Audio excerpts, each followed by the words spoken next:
The Empire had ruled the stars for 12,000 years.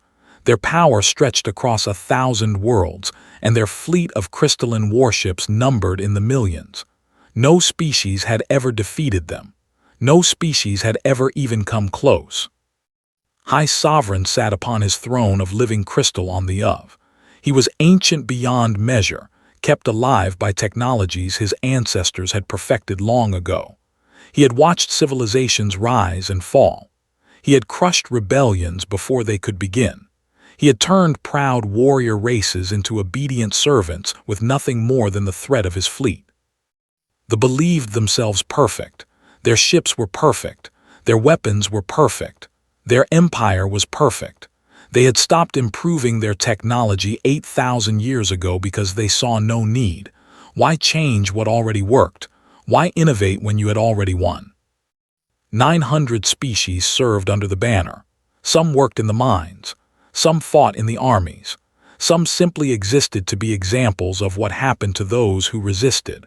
The galaxy knew only one truth: there were masters and everyone else was beneath them.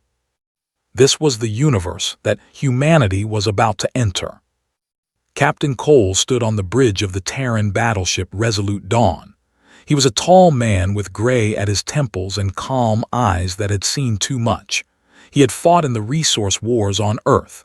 He had helped build the first lunar colonies. He had trained for this mission for 5 years.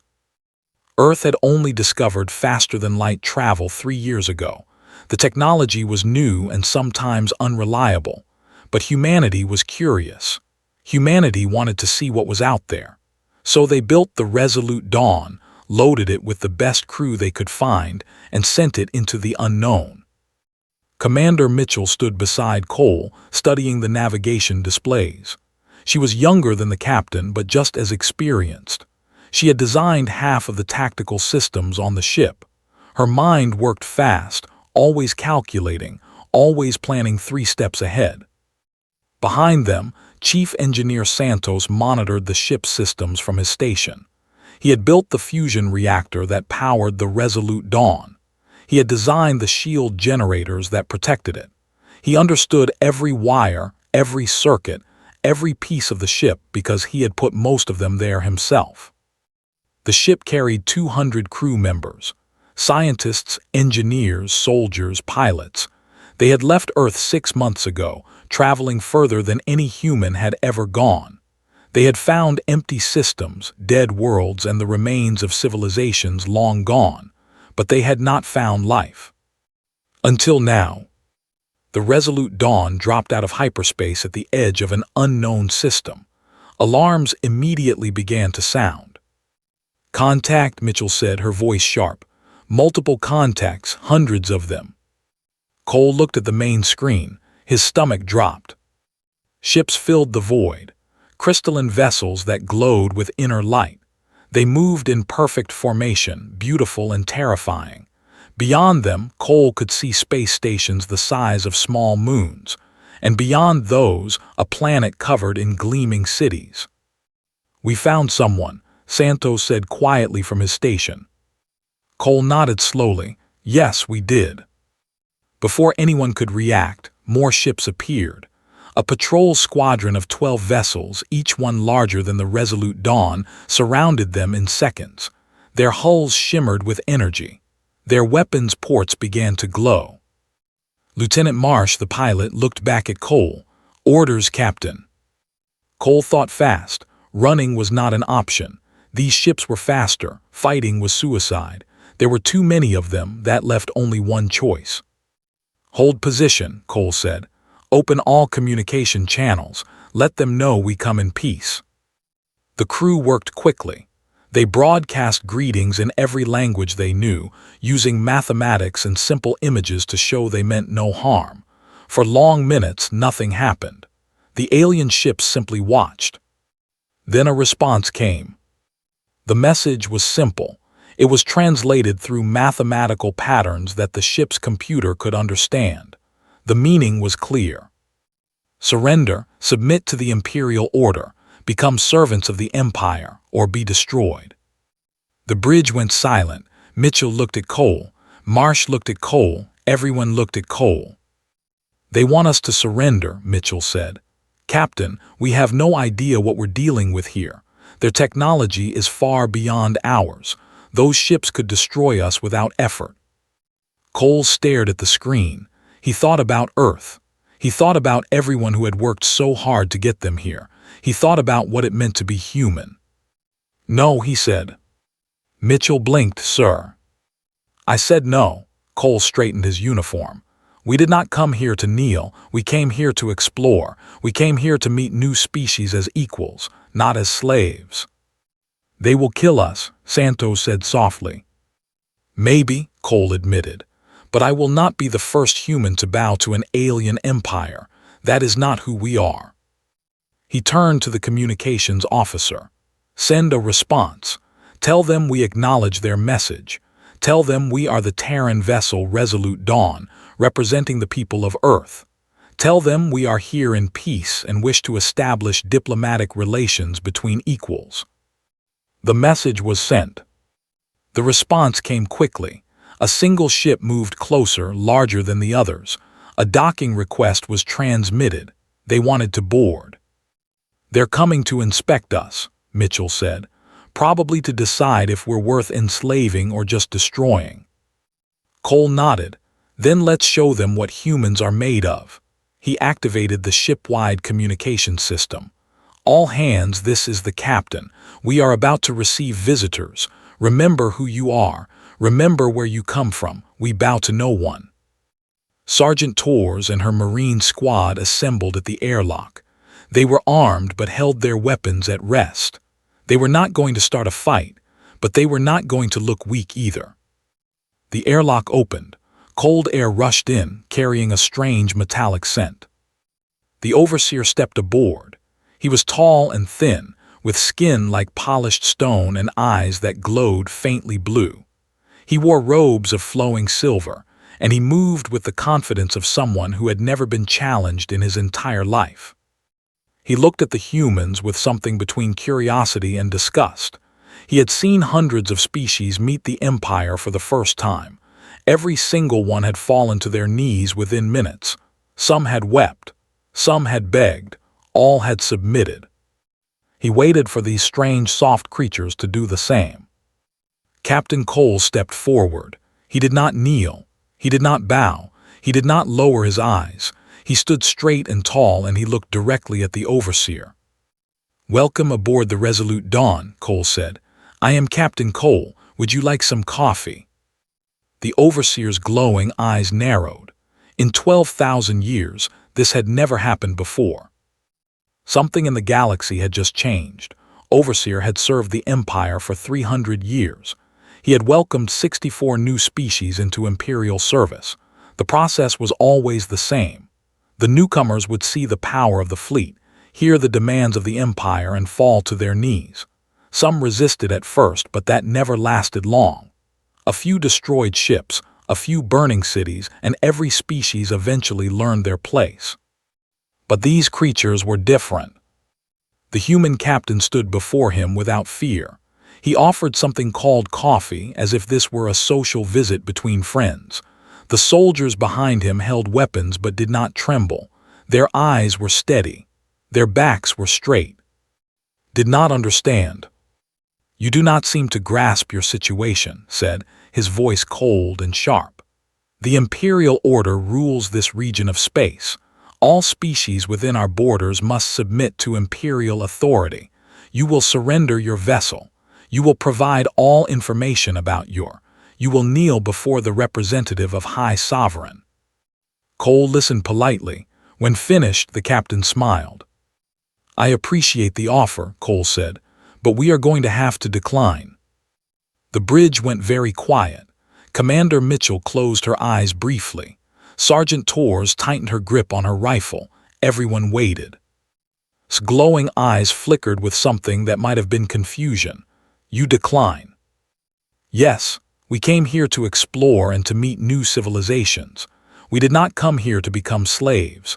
Earth has never bowed to conquerors, and we are not going to start now." "You are one ship," said slowly. "We have millions. Your technology is primitive. Your species is unknown. You have no allies, no resources, no hope of survival. Submission is your only option." Cole shook his head. "There is always another option." Stared at the human for a long moment. He had never encountered anything like this. Every instinct told him that these creatures should be terrified. They should be begging for mercy. Instead, they stood there calmly refusing the will of the greatest empire the galaxy had ever known. "Very well," said at last. "You have chosen death." He turned and walked back to the airlock. His guards followed. The moment the seal closed behind them, contacted his flagship. "Destroy them," he ordered. "Leave nothing." The patrol ships moved into attack formation. Their crystalline hulls glowed brighter as power surged through their weapon systems. These weapons had shattered the defenses of 1,000 worlds. No species had ever survived them. On the bridge of the Resolute Dawn, Mitchell watched the tactical display. "They're powering weapons, multiple ships. We have maybe 30 seconds. Cole sat down in his command chair. "Raise shields, all power to defensive systems. Santos, I need everything you have." "Shields at maximum," Santos reported from engineering. "Captain, I have to tell you, I have no idea if these shields will hold against whatever they're about to throw at us." "Then I guess we find out together." The fired beams of pure crystalline energy lanced across the void.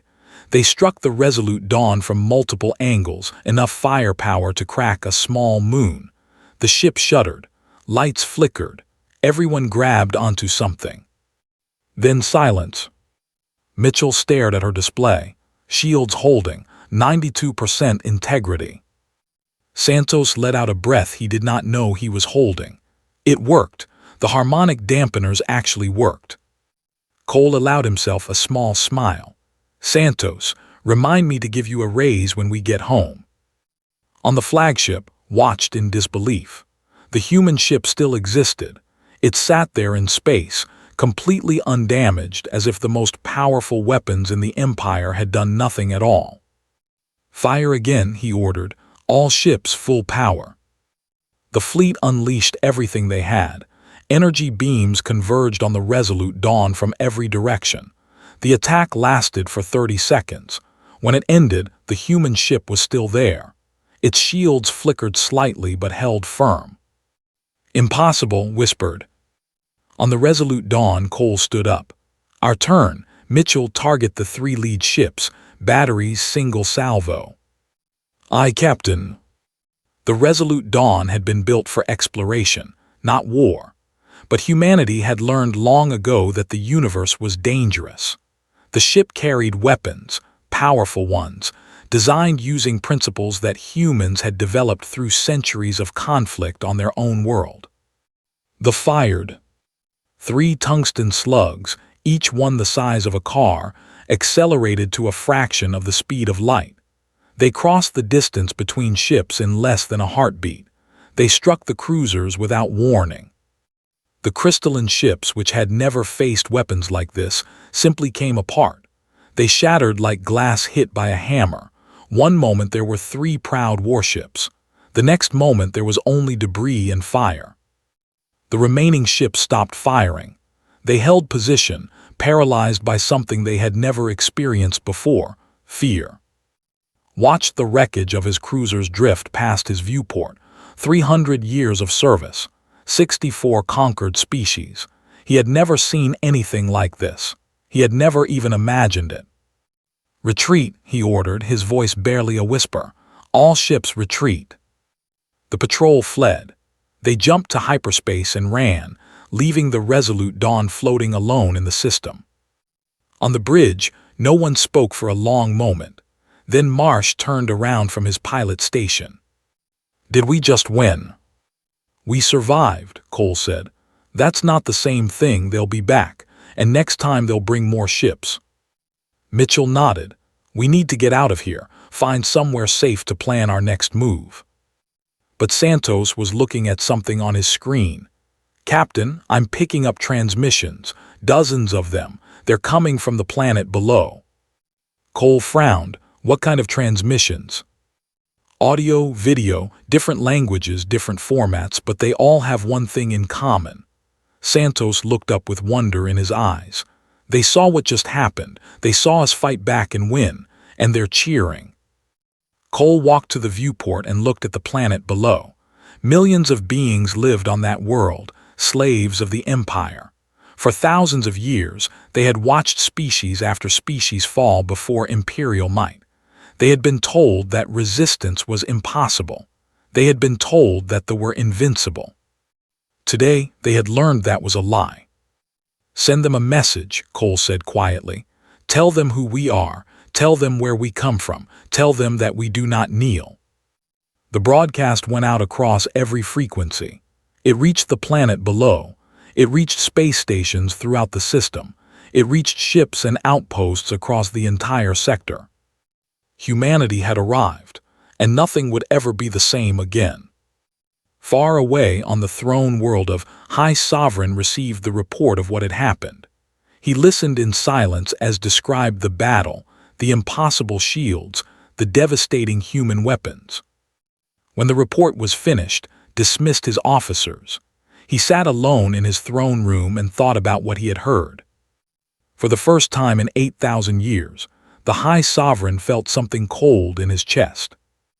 It took him a moment to recognize the feeling. It was doubt. The news spread faster than light itself. On every world in the Empire, slaves whispered to each other about what had happened. A single alien ship had faced the Imperial fleet and won. 3 cruisers had been destroyed in seconds. The patrol squadron had retreated in fear. For 12,000 years, the subject races had believed that resistance was impossible. They had watched their heroes die. They had seen their worlds burn. They had learned to accept their chains because fighting against them only brought more pain. But now they had seen something different. They had seen hope. High Sovereign understood the danger. He called his war council together in the Great Hall of admirals, generals, and governors gathered from across the Empire. They argued for hours about what to do. Some wanted to ignore the humans. One ship was not a threat, they said. Let the newcomers run back to there and tell their people to stay away. The Empire had more important matters to deal with. Others wanted to negotiate. Perhaps these humans had something valuable to offer. Their shield technology alone could be worth a trade agreement. There was no need for more bloodshed. But most wanted war. The Empire had been insulted. 3 ships had been destroyed. If this crime went unpunished, other species might get ideas. The rebellion must be crushed before it could spread. Listen to all of them. Then he gave his orders. Grand Admiral would take 5,000 warships to hunt down the human vessel. He would capture the crew alive if possible. He would learn the secrets of their technology, and then he would destroy them so completely that no trace would remain. The subject races would learn that resistance was still impossible. This would be just another lesson in the long history of dominance.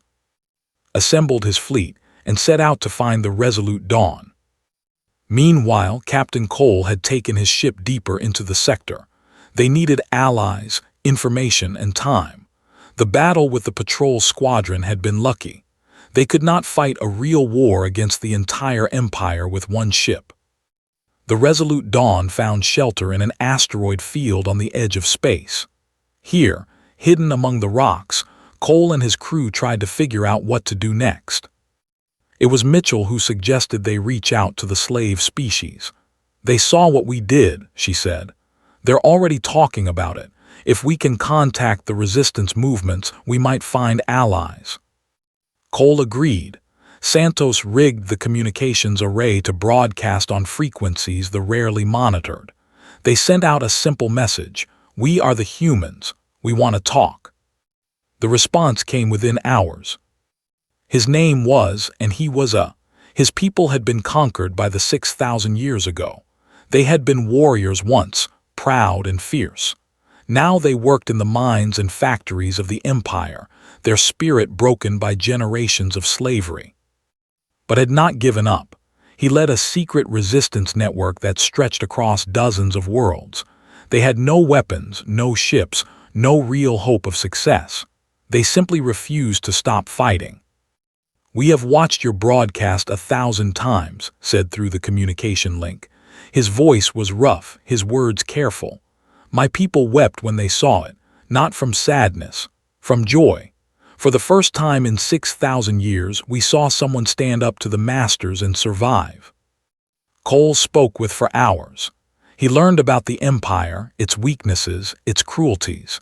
He learned about the hundreds of species living under rule, each one waiting for a chance to break free. "They control us through fear," explained. "Their technology has not changed in thousands of years because they do not believe they need to improve. They think they are perfect. They think they are gods. Your victory showed everyone that they are not." "One victory means nothing," Cole said. "They're sending a fleet after us, 5,000 ships. We cannot beat that." "You do not need to beat them," replied.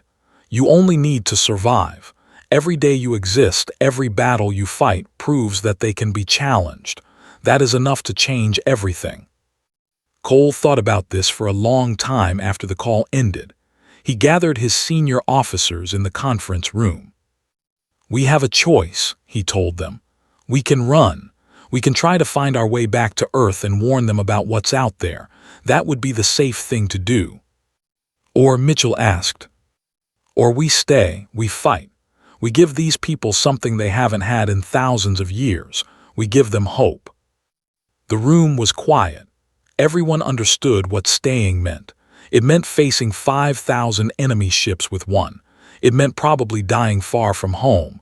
It meant never seeing Earth again. Sergeant Torres spoke first. "I didn't join up to run from a fight." Santos nodded slowly. "My engines can outrun anything they have. We don't have to beat them. We just have to survive long enough to matter." Marsh grinned from his seat.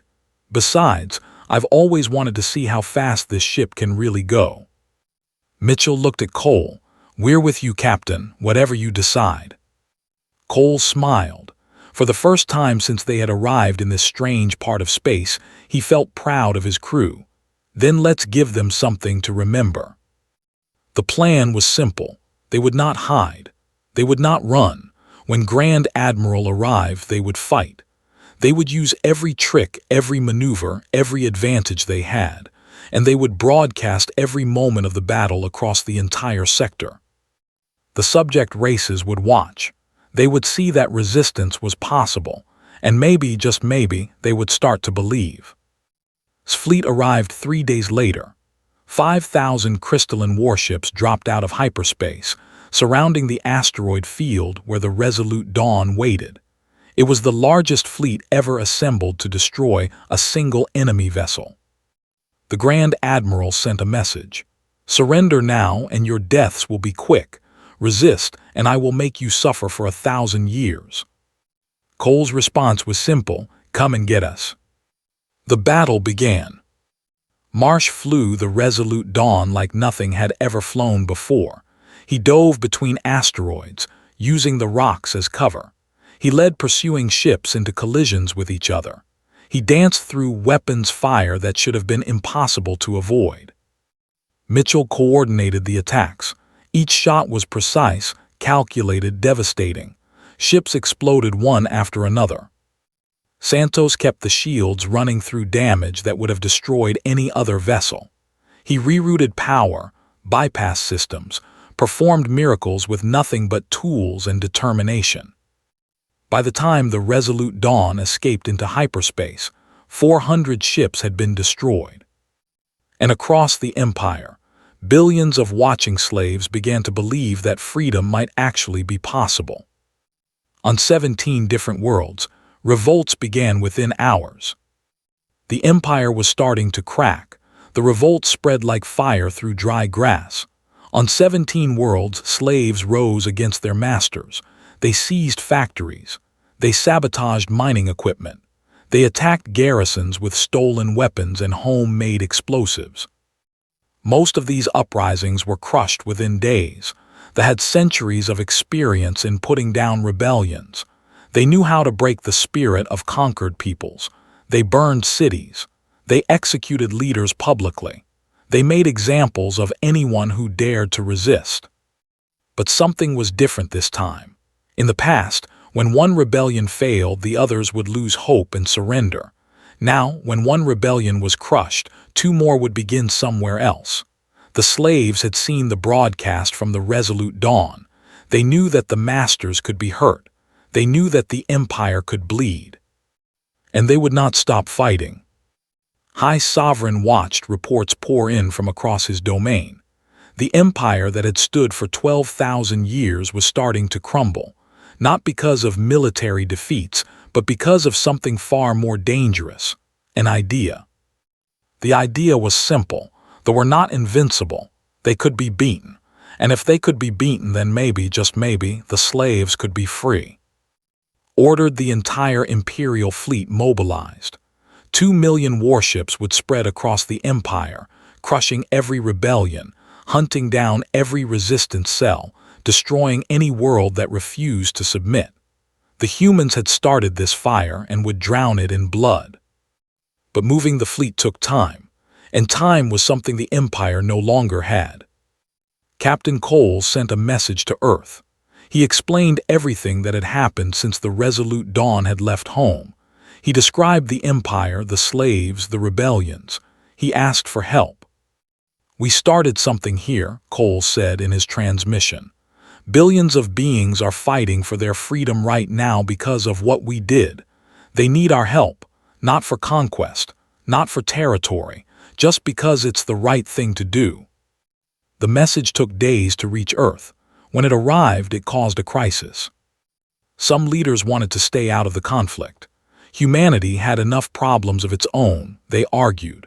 Why should they risk everything for aliens they had never met? The safe choice was to recall the Resolute Dawn and pretend none of this had ever happened. Others saw things differently. They saw an opportunity to stand for something greater than survival. They saw a chance to show the universe what humanity truly believed in. President Blake made the final decision. She addressed the world in a broadcast watched by billions. "For centuries, we have dreamed of meeting other intelligent life," she said. "Now we have, and what we found was an empire built on slavery, cruelty, and fear. We found billions of beings living in chains, hopping for someone to help them." She paused, looking directly into the camera. "We can turn away.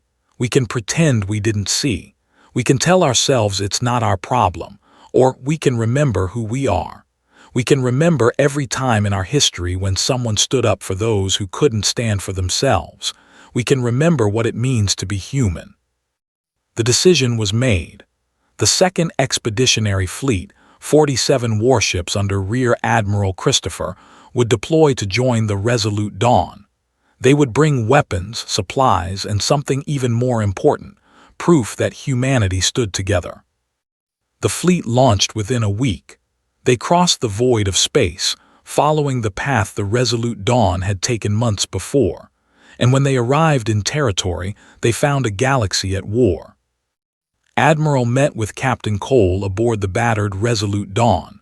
The ship had been through a dozen battles since the first encounter. Its hull was scorched. Its systems were held together with desperate repairs, and half its crew had been wounded at some point. But they were still fighting. "You've done something impossible," told Cole. "You've taken on an empire with one ship and somehow you're still alive." Cole shook his head. "We didn't do it alone, and the resistance have been feeding us intelligence. The other rebel groups have been hitting targets across the sector. We just gave them a reason to fight." Looked at the tactical display. It showed the current state of the conflict. Red marks indicated Imperial forces. Green marks showed rebel activity. The Empire still had overwhelming numbers, but those numbers were spread thin across thousands of worlds. "They are trying to crush every rebellion at once," Mitchell explained. "It's working in some places, failing in others, but they can't be everywhere. Every ship they send to put down a revolt is one less ship hunting us." Cole pointed to a location at the center of the display. The throne world. That's our target. Raised an eyebrow. You want to attack the capital with 48 ships against an empire. Not to conquer, Cole said. To show everyone watching that nowhere is safe from us. If we can hit the throne world, even just strike it and escape, it will prove that they cannot protect even their most sacred place. Every slave in the empire will see it, and they will know that victory is possible. Considered this for a long moment. It was insane. It was suicidal. It was exactly the kind of bold move that could change the course of history. When do we leave? He asked. While the fleet prepared, Sergeant Torres worked on a different kind of mission. The rebel groups had numbers but no training. They had courage but no tactics. Torres organized a network of human advisors who would travel to rebel worlds and teach them how to fight. Santos shared engineering knowledge that they had kept suppressed for. He showed the rebels how to build better weapons, how to repair captured ships, how to turn the Empire's own technology against it.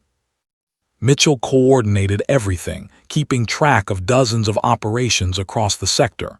She barely slept. None of them did. The war was spreading. The Empire was straining. And for the first time in 12,000 years, the outcome was uncertain. High Sovereign received reports about the human reinforcements. He learned about the coordinated rebel attacks. He saw his empire, which had seemed eternal just months ago, beginning to fall apart. He gave one final order. Every available ship would return to defend. The throne world must be protected at all costs. 300,000 warships gathered in the system. It was the largest defensive force ever assembled in the history of the Empire. And it was about to be tested. The combined Terran rebel fleet jumped to hyperspace, heading for the heart of the Empire. The final battle was about to begin. The fleet emerged from hyperspace above. 48 human ships and 200 captured rebel vessels faced a wall of 300,000 warships. The defense force hung in orbit around the throne world like a shell of crystalline light. Admiral opened a channel to all ships. This is it. We're not here to win. We're here to show them we can. We're here to prove that their empire is dying. Stay alive as long as you can. Make them remember this day. Captain Cole stood on the bridge of the Resolute Dawn. His ship was battered and barely holding together, but it had brought them this far. It would bring them a little further. "Take us in," he said to Marsh, "straight for the planet." The pilot smiled. "Aye, Captain, let's make some history." The battle began. Energy beams filled the void like a storm of light. Ships exploded on both sides. The rebel vessels, outnumbered 1,000 to 1, fought with the fury of beings who had nothing left to lose. They had been slaves their entire lives. They would die free. The human ships moved in tight formation, covering each other, striking at weak points in the line. Their shields held against fire that should have destroyed them. Their weapons tore through crystalline hulls that had never been designed to face such power. The battle raged for 6 days. Day after day, the fighting continued without pause. Ships were destroyed, crews were lost, and still both sides refused to surrender. They had more ships, but the attackers had something the Empire had forgotten how to understand. They had a cause worth dying for. Cole barely slept during those 6 days. He watched his friends fall. He gave orders that sent good people to their deaths. He did everything he could to keep his crew alive while pushing deeper into the enemy formation. On the 4th day, Santos saved the ship by venting the reactor coolant directly into space, creating a cloud that blinded the sensors long enough for Marsh to escape a killing blow. On the 5th day, Torres led a boarding action against a crippled enemy cruiser and captured its command codes, giving Mitchell the ability to disrupt communications across the entire fleet. On the 6th day, the Resolute Dawn finally broke through. The ship dove toward the planet below. Behind it, the battle continued to rage. Ahead, the throne palace rose from the surface like a mountain of living crystal. "Shields failing," Santos reported. His voice was calm even as his console sparked and smoked. "I can give you maybe 10 more minutes." "That's all we need." Cole turned to Mitchell. "Target the palace shields, everything we have." The fired. The palace shields flickered, wavered, and finally collapsed. The Resolute Dawn plunged through the gap, descending through the atmosphere in a controlled fall that shook the entire ship apart. They crashed in the courtyard of the palace itself. The impact killed the remaining power systems. Lights went dark. Gravity failed briefly before emergency backups kicked in. Cole pulled himself from his chair. Around him, the bridge was filled with smoke and debris. Marsh was unconscious at his station. Mitchell was bleeding from a cut on her forehead but already checking her weapons.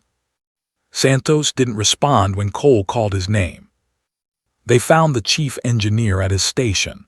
He had stayed at his post until the very end, keeping the ship together through the descent. His eyes were closed. His hands were still on the controls. Cole stood in silence for a moment. Then he turned to his crew. "He gave us this chance. Let's not waste it." Tors and her surviving Marines forced open the airlock. Outside, the crystalline spires of the palace reached toward the sky. Guards were already approaching, but they seemed uncertain. They had never faced an enemy on their own world before. Cole walked through the flames of his dying ship. His uniform was torn, his face was bloody, but his back was straight and his eyes were clear. The Marines cut through the guards with brutal efficiency. They fought their way into the palace, through corridors of polished crystal, past chambers filled with wealth stolen from 1,000 worlds. They found High Sovereign in his throne room. The ruler of the empire sat alone on his seat of living crystal. He was ancient, his body preserved by technologies beyond human understanding. His eyes glowed with cold blue light as he watched the humans enter. "So," said, "you are the ones who destroyed everything." Cole stepped forward. His weapon was empty, his ship was gone, most of his crew was dead, but he was still standing. "Your empire destroyed itself," Cole said. "You built it on fear. You built it on cruelty. You built it on the belief that no one could ever challenge you. We just showed everyone that you were wrong." His eyes flickered. "You are one species. We have ruled for 12,000 years. This means nothing." "Look outside," Cole replied. Turned to the great window of his throne room. Below, in the streets of his capital city, chaos reigned. The slave workers who maintained the palace were rising up. The servant castes who had served for generations were fighting back. The broadcast from the Resolute Dawn had reached them too. The empire was falling apart on the throne world itself. "You could have surrendered," said quietly. "At the beginning, you could have bowed like every other species. You would have lived comfortable lives in service to the empire. Why did you choose this?" Cole thought about the question for a moment. He thought about Earth. He thought about humanity's long history of fighting against impossible odds. He thought about all the times people had been told to give up and had refused. "Because we could," he said simply. Was taken prisoner that day. Within months, the imperial order that had ruled for 12,000 years collapsed completely. The subject races, freed from their chains, formed a new coalition based on cooperation instead of domination. They called it the Free People's Alliance. Humanity was offered a permanent seat on the Alliance Council. They accepted, not as conquerors but as partners. The Resolute Dawn was rebuilt. It took 2 years and the combined efforts of a dozen species. When it was finished, it was rechristened and launched on a new mission of exploration. Captain Cole retired to help write the Alliance Charter. He spent his remaining years teaching at a diplomatic academy, telling young officers from across the galaxy about the importance of standing up for what was right. Commander Mitchell took command of the rebuilt ship. She led a crew that included humans and a dozen other species. Together, They continued the mission that had started so long ago. Became the first president of the Free People's Alliance. He often said that freedom had started with a single ship that refused to kneel. And across the galaxy, the story of the Resolute Dawn was told and retold. It became legend. It became myth. It became a reminder that no empire lasts forever and that even the smallest light can end the longest darkness. The instant the Terran Battleship appeared, the Imperial order had begun to collapse. It just took a little while for everyone to realize it.